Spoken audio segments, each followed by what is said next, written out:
On January 9th, 2022, actor and comedian Bob Saget is found dead in the bed of his upscale Orlando hotel room. The cause of death is declared to be blunt force trauma to the head as a result of an accidental fall. This is 911. 4012 Central Florida Parkway at the Ritz. I have paramedics on the way.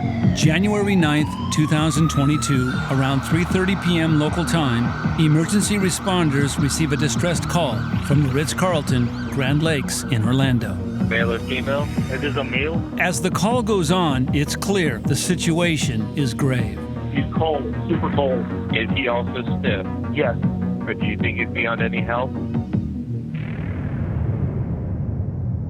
He was lying there in the hotel bed, face up, with one arm across his chest, the other arm down by his side. Bob Saget, America's favorite dad, is pronounced dead. The circumstances around Saget's death don't add up. America is stunned, and those closest to him are devastated.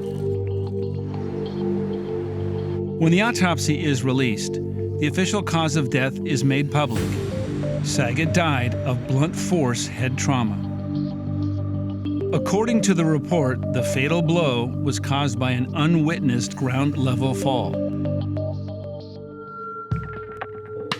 After a deep dive into Bob Saget's death, there are missing pieces to the story. Bob Saget's death, while tragic, was really suspicious because of the injuries that he sustained. It's clear the official narrative doesn't tell the whole story.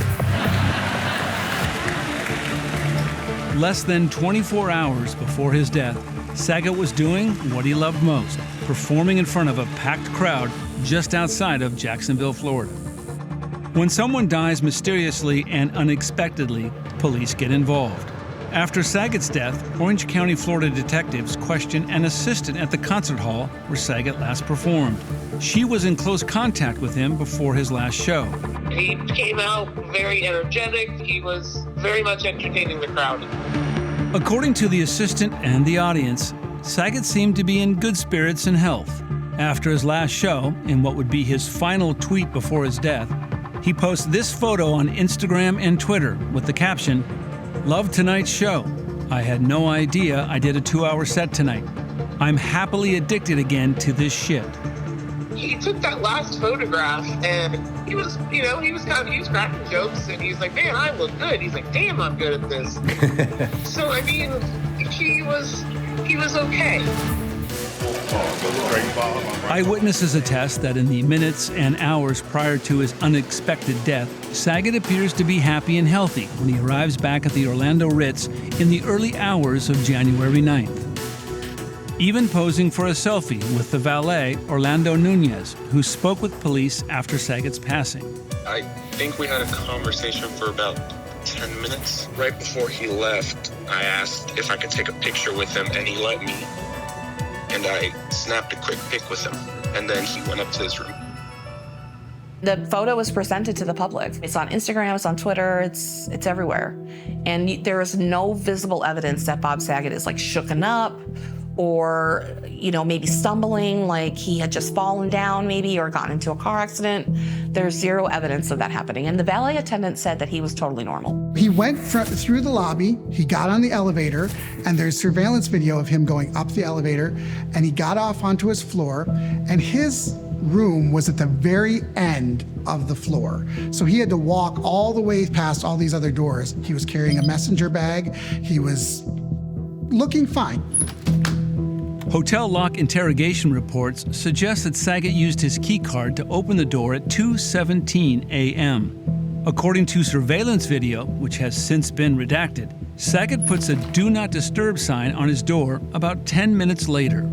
The last time anybody set eyes on Bob Saget while he was alive was when he was hanging out that "Do Not Disturb" sign. Once that door closed, he was never seen alive again. But we do hear from him after that. Saget posts the selfie from his last show to Twitter at 3:42 a.m., about an hour and a half after he enters his room, and almost exactly 12 hours before he's found dead.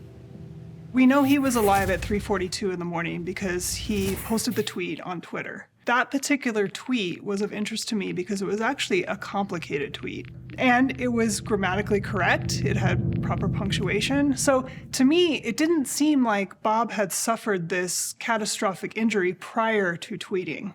So that indicates that this fall and injury occurred after 3:42 in the morning. Rumors swirl about what went on behind the door of room 962 during that time. The official explanation is blunt head trauma as a result of an accidental fall. I'm Dr. Daria Long. I am a board-certified emergency medicine physician. When we're talking about trauma, of course, there is a huge gradation in severity. We got from the very minimum of a concussion to getting fractures of your skulls or lacerations of the skull to actually bleeding inside the brain. That is one of the most dangerous. And he had a variety of fractures at the back of his skull, extending all the way around to the front of the skull into the orbits, which are the bones around your eyes, as well as hemorrhages in the inside of his skull around the brain. I was like, holy shit. He had injuries all over. And then he had 2 black eyes. What kind of fall can I have in a hotel room? I mean, what kind of injury to the back of your head breaks the front of your eyes? My name is Dr. Martin Rutkowski, and I'm an assistant professor of neurosurgery with expertise in complex cranial surgery.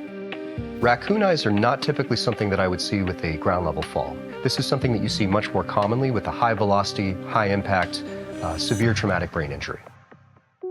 Sleuths search for an explanation as to how a healthy 65-year-old could sustain such a devastating injury from a ground-level fall on a carpeted floor. So if we think about the skull base a little bit like a bowl of bone that literally cups the bottom of the brain, it's typically a very thick area of bone that houses and protects a lot of very, very important brain structures. And so just due to the deep location of that bone as well as the thickness of the bone, it typically takes a very, very powerful force to cause a fracture in that location. And there is one more apparent discrepancy in the report that seems problematic. Saget fell and experienced this catastrophic blow to the head on the carpet, but was found on the bed.